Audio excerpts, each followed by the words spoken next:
Hi guys, welcome to our channel. எல்லோரும் எப்படி இருக்கீங்க? நல்லா இருக்கீங்கன்னு நம்புகிறேன். இன்றைக்கி நம்ம என்ன ரெசிபி பார்க்க போகிறோம் அப்படின்னா, ஒரு சிம்பிளான சிக்கன் குழம்பு ரெசிபி தான் பார்க்க போகிறோம். இது எப்படி செய்யலாம் அப்படின்னு பார்த்தாலும் அதுக்கு தேவையான பொருட்கள் என்னென்ன அப்படின்னா, 20 சின்ன வெங்காயம் கட் பண்ணி வச்சுக்கோங்க, ஒரு 2 பச்சை மிளகாயை கட் பண்ணாமல் அப்படியே முழுசாக போட்டுக்கலாம். கொஞ்சம் கருவேப்பிலை, கொஞ்சம் கொத்தமல்லி, புதினா இருந்தால் அதுவும் சேர்த்துக்கோங்க கொஞ்சமாக, என்கிட்ட இல்லை. தக்காளி, பெரிய தக்காளியாக 3லேருந்து 4 தக்காளி நல்லா கட் பண்ணி வச்சுக்கோங்க. சின்னதாக இருந்ததுன்னா 5 தக்காளி சேர்த்துக்கோங்க. இப்போ இதுக்கு தேவையான மசாலா பொருட்கள்: மிளகாய்த்தூள், மல்லித்தூள் 1:1 ரேஷியோவில் எடுத்துக்கணும். 1 ஸ்பூன் மிளகாய்த்தூள், 1 ஸ்பூன் மல்லித்தூள். 2 ஸ்பூன் மிளகாய்த்தூள் எடுத்திங்கன்னா 2 ஸ்பூன் மல்லித்தூள், அந்த மாதிரி எடுத்துக்கோங்க.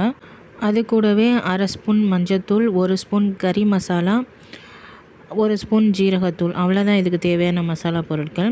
அதுக்கப்புறமேட்டு ஒரு மிக்ஸி ஜாரில் துருவின தேங்காய் 1/2 மூடி சேர்த்துருக்கேன்.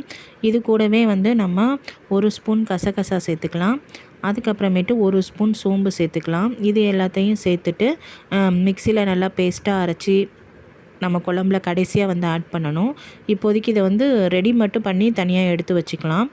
அதுக்கப்புறமேட்டு நம்ம இதை லாஸ்ட்டாக அரைச்சி ஊற்றிக்கலாம். அப்புறம் சிக்கன் பொரிக்கிறதுக்காக உப்பு, மிளகாய்த்தூள், இஞ்சி பூண்டு பேஸ்ட்டு போட்டு பிரட்டி வச்சுருக்கோம். அதுக்கப்புறம் சிக்கன் குழம்பு வைக்கிறதுக்காக தனியாக எடுத்து வச்சுருக்கோம்.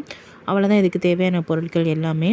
இப்போ ஒரு அடி கனமான பாத்திரம் எடுத்துக்கோங்க. நான் குக்கர் எடுத்திருக்கேன்.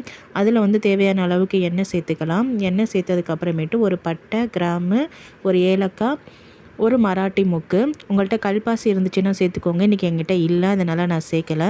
அதுக்கப்புறம் இது கூடவே 1 ஸ்பூன் ஜீரகம் சேர்த்துக்கோங்க. சேர்த்துட்டு நல்லா ஃப்ரை பண்ணி விட்டுருங்க. ஃப்ரை பண்ணிவிட்டு அதுக்கப்புறமேட்டு நம்ம கட் பண்ணி வச்சுருக்க வெங்காயம், பச்சை மிளகாய், கருவேப்பிலை, கொத்தமல்லி, இது எல்லாத்தையுமே நம்ம ஒன்றாவே சேர்த்துக்கலாம். சேர்த்துட்டு அதையும் நல்லா ஃப்ரை பண்ணி விட்டுக்கோங்க. நல்லா கண்ணாடி பதத்துக்கு நல்லா வதங்கி வரணும், அந்த அளவுக்கு ஃப்ரை பண்ணிக்கோங்க. வெங்காயம் நான் வீடியோவில் காமிச்சிருக்கேன் பாருங்கள். இதே மாதிரி நல்லா ஃப்ரை ஆகி வரணும். வந்ததுக்கப்புறமேட்டு நம்ம கட் பண்ணி வச்சுருக்க தக்காளி சேர்த்துக்கலாம். தக்காளியை சேர்த்துட்டு நல்லா ஒரு மிக்ஸ் கொடுத்துட்டு அதுக்கப்புறமேட்டு நம்ம வீட்டில் ஃப்ரெஷ்ஷாக அரைச்சி வச்ச இஞ்சி பூண்டு பேஸ்ட்டு சேர்த்துக்கோங்க. அதுதான் நல்லாயிருக்கும். கடையில் வாங்கி சேர்க்காதீங்க, நல்லா இருக்காது. இஞ்சி பூண்டு பேஸ்ட்டு நல்லா பெரிய ஸ்பூனில் ஒரு 2 ஸ்பூன் சேர்த்துக்கலாம். இதை சேர்த்துட்டு நம்மளுக்கு வெங்காயம், தக்காளி, இஞ்சி பூண்டு பேஸ்ட்டு இது எல்லாமே நல்லா ஒன்றா சுருண்டு நல்லா வதங்கி வரணும், நல்லா மிக்ஸ் ஆகி வரணும். அந்த அளவுக்கு நல்லா ஃப்ரை பண்ணிக்கோங்க. ஒவ்வொரு தக்காளி வதங்கிறதுக்கு டைம் எடுத்துக்கும். நல்லா பழுத்திருந்துச்சு அப்படின்னா சீக்கிரம் வதங்கி வந்துடும். இந்த மாதிரி நல்லா வதக்கி எடுத்துக்கோங்க. அதோட பச்சை வாசனை எல்லாம் போயிருக்கணும். அதே மாதிரி ஒன்றோட ஒன்று நல்லா மிக்ஸ் ஆகி வந்திருக்கணும். அந்த அளவுக்கு நல்லா ஃப்ரை பண்ணி எடுத்துக்கலாம். எடுத்ததுக்கு அப்புறமேட்டு நம்ம மசாலா பொருட்கள் எடுத்து வச்சுருக்கோம் இல்லையா, அது எல்லாத்தையுமே இதோட சேர்த்துக்கலாம். சேர்த்துட்டு நல்லா ஒரு மிக்ஸ் கொடுத்துக்கோங்க. மசாலாவோட பச்சை வாசனையுமே போகணும். முக்கியமாக மல்லித்தூளோட பச்சை வாசனை நல்லா இருக்கும். அதை போகிற அளவுக்கு நம்ம நல்லா ஃப்ரை பண்ணி விட்டுக்கிறணும். இது நல்லா ஃப்ரை பண்ணதுக்கு அப்புறமேட்டு கொஞ்சமாக தண்ணி சேர்த்துக்கோங்க. ஒரு 1/2 கிளாஸ் அளவுக்கு தண்ணி சேர்த்துக்கிட்டால் போதும். அந்த தண்ணி சேர்த்ததுக்கு அப்புறமேட்டும் ஒரு கொதி விடணும். அதுக்கப்புறம் தான் நம்ம சிக்கன் சேர்க்கணும். ஏன்னா அப்போ தான் இந்த மசாலாவோட பச்சை வாசனை முழுசாக போயிருக்கும். அப்போ தான் நம்மளுக்கு கிரேவியுமே நல்லாயிருக்கும். இந்த மாதிரி நல்லா ஃப்ரை பண்ணி விட்டுக்கோங்க. ஃப்ரை பண்ணி விட்டதுக்கப்புறமேட்டு நல்லா கொதித்து வரணும். இந்த அளவுக்கு நல்லா கொதித்து வந்ததுக்கப்புறமேட்டு நம்ம க்ளீன் பண்ணி வச்சுருக்க சிக்கனை இதோட ஆட் பண்ணிக்கோங்க. ஆட் பண்ணிவிட்டு நல்லா ஜென்டலாக மிக்ஸ் பண்ணுங்கள். ஃபுல்லாக மசாலா எல்லா இடத்துலையுமே நல்லா பரவணும். சிக்கனோட மசாலா பரவுறது மட்டும் இல்லை, அந்த மசாலாவோடு சேர்ந்து ஒரு 2 to 3 மினிட்ஸ் நம்ம சிக்கன் அந்த மசாலாவிலே குக் ஆகணும். நல்லா கோட்டிங் ஃபுல்லாக ஆகிற மாதிரி இது பண்ணிக்கோங்க. அதுக்கப்புறமேட்டு 1லேருந்து 2 நிமிஷம் அப்படியே வச்சுக்கோங்க. தண்ணி இன்னும் ஆட் பண்ண வேணாம். ஒரு 2 மினிட்ஸ் நல்லா வெந்து வரட்டும் நம்மளுக்கு சிக்கன் அந்த மசாலாவிலையே. வெந்து வந்ததுக்கு அப்புறமேட்டு நம்மளுக்கு தேவையான அளவுக்கு தண்ணி ஊற்றிக்கலாம். நீங்கள் கிரேவி மாதிரி செய்கிறதா இருந்துச்சு அப்படின்னா சிக்கன் வேக எவ்வளோ தண்ணி தேவையோ அந்த அளவுக்கு மட்டும் தண்ணி சேர்த்துக்கோங்க. செமி கிரேவி மாதிரி செய்கிறீங்க அப்படின்னா 2லேருந்து 3 கிளாஸ் வரைக்கும் தண்ணி சேர்த்துக்கோங்க. அப்படி சேர்த்துக்கிட்டிங்க அப்படின்னா சிக்கன் வெந்ததுக்கு அப்புறமேட்டு உங்களுக்கு 1லேருந்து 1.5 கிளாஸ் அளவுக்கு தண்ணி இருக்கும். அதுவே உங்களுக்கு போதுமானதாக இருக்கும். தண்ணி சேர்த்ததுக்கு அப்புறமேட்டு தேவையான அளவுக்கு உப்பு சேர்த்துக்கோங்க.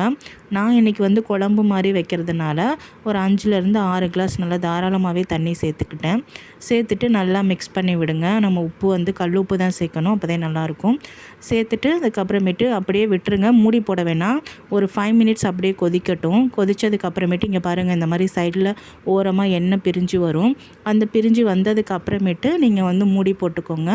மூடி போட்டு மீடியம் ஃப்ளேமில் வச்சுக்கோங்க. சிம்மும் வேணாம், ஹையும் வேணாம், மீடியம் ஃப்ளேமில் வச்சுட்டு ஒரு 7 மினிட்ஸ் மட்டும் வெயிட் பண்ணால் போதுங்க. நம்மளுடைய சிக்கன் வெந்து வந்துடும். இதுக்கு வந்து நம்ம குக்கர் மூடி போட்டு விசில் விடணும்லாம் எதுவும் தேவை கிடையாது.